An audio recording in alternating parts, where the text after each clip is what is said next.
Hello दोस्तों, मेरा नाम है जयप्रकाश और आप सुन रहे हैं रीडर्स जर्नी। आज हम जिस जातक कथा के बारे में सुनेंगे उसका नाम है काम बिलाप जातक। बोधिसत्व कवि हवा की आत्मा थे। एक गरीब जोड़े ने अपने शहर के बड़े विस्तृत रात्रि उत्सव में भाग लेने की योजना बनाई और पत्नी परेशान थी कि उसके पास केवल पुराने मोटे कपड़े थे। वो कुसुम रंग के कपड़े पहनना चाहती थी, लेकिन उन जैसे गरीब लोगों के लिए इसे खरीदने का कोई रास्ता नहीं था। पत्नी को इसकी कोई परवाह नहीं थी। उसने कुसुम की मांग की और अपने पति से शाही पार्क में घुसकर कुछ चुराने को कहा। वे जानते थे कि ऐसा करना बहुत ही मूर्खतापूर्ण खतरनाक काम था, लेकिन वो आदमी अपनी पत्नी को इस बात के लिए मना नहीं सका कि उनके पास जो कुछ भी है उसमें खुश रहे। और चूंकि वो उसे बहुत प्यार करता था, इसीलिए वो ऐसा करने के लिए तैयार हो गया।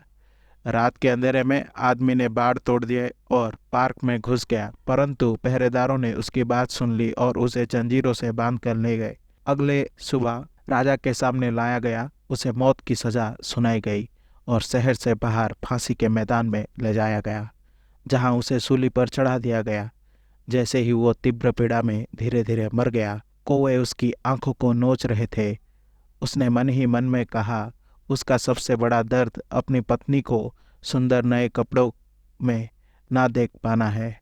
उसने एक कौवे से कहा कि वो उसकी पत्नी को बताए कि उसका कीमती सामान उसके तकिए में छुपा हुआ है।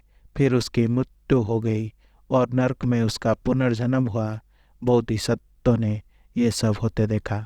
ये कहानी बुद्ध के जीवन काल में। बुद्ध का एक शिष्य अपने जीवन से ही अपनी पत्नी के लिए तरसने लगा।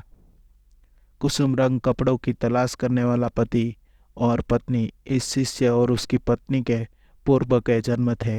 और बुद्ध ने शिष्य को अपने अतीत की ये कहानी सुनाई ताकि वह जान सके कि उसकी पत्नी उसके लिए हानिकारक थी और उसे उसकी लालसा नहीं करनी चाहिए। आशा करता हूँ कि आपको ये जातक कथा अच्छी लगी होगी। अगर आपको मेरी वीडियो पसंद आई तो इसे लाइक करें और शेयर करें और ऐसे वीडियोस देखने के लिए मेरे चैनल को सब्सक्राइब करें।